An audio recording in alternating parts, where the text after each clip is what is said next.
Hello everybody. Well, in this video we're going to install this sound bar, this little bitty sound bar, in my right here. I'll show you a better picture here in a minute. Attach it to my TLC TV, which is also a Roku TV. Roku Streambar, what do they call it? Roku Streambar SE. To go into my Roku TV made by TLC. So anyway, we'll open this up and see how it's going to fit, and hope you enjoy the video.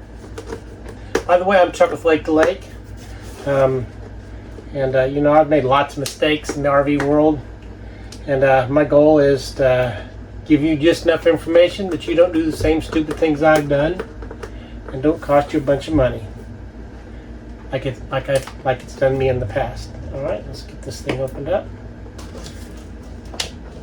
Didn't get credit for that.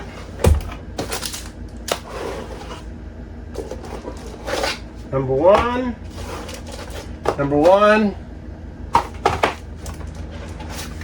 Number two. And our cute, teeny tiny sound bar. Our goal is to put it, well, you really can't see it right there.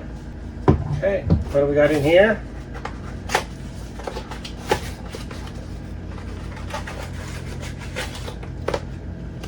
Got an optical cable.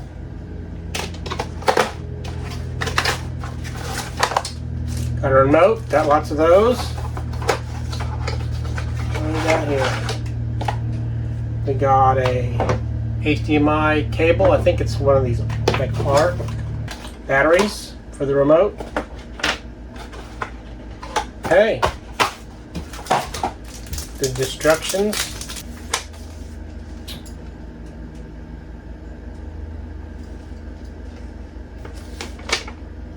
Okay. Looks pretty simple to me.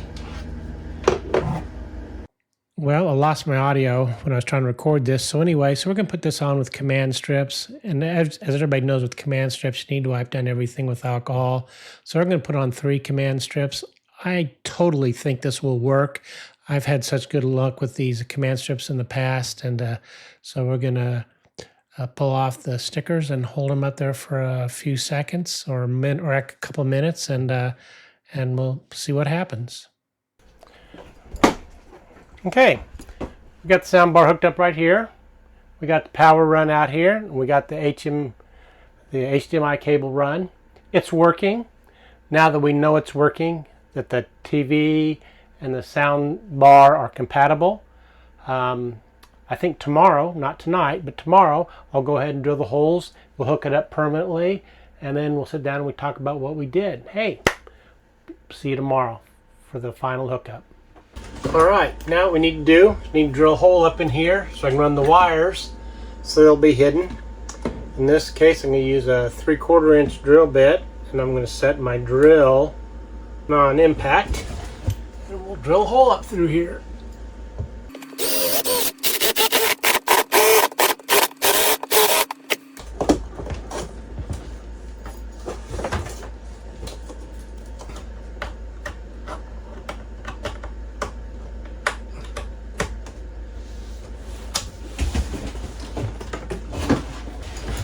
Alright, we got the hole drilled, put everything back the way it was, hide all the cables. We'll see if it still works. Alright, there we go. Well, there you go. I've got the sound bar installed. If you got a Grand Design LDE 23, this is really the way to go. This little $99 sound bar just sounds so much better than the TV or the TV and the speakers. I never could get my speakers to work very well in this rig. I took it in and complained about it, and they hooked it up, and you get no volume out of the speakers at all. So again, if you got one of these, they're just not good at all. You know, Furrion sound system that just ranks. I'd give it a half on a scale of 1 to 10. Anyway, you put the sound bar on. You can use it for other things. You can Bluetooth to it. You can run stuff off your iPhone or your iPad or your computer if you want to, or you can run it off your TV. In our case, we're going to do it almost all off the TV. So anyway, very simple upgrade, very simple to do. We'll let you know in a year if it's still working, and see how the and we'll check back in a year and see how the command strips are doing. I have total faith that it'll be okay. So anyway, hey, if you like what you saw, give me a thumbs up. And if you want to see more videos like this, please subscribe. Wouldn't hurt my feelings at all. It sure would help out the channel. And tell me around the campfire. Y'all take care now. Bye-bye.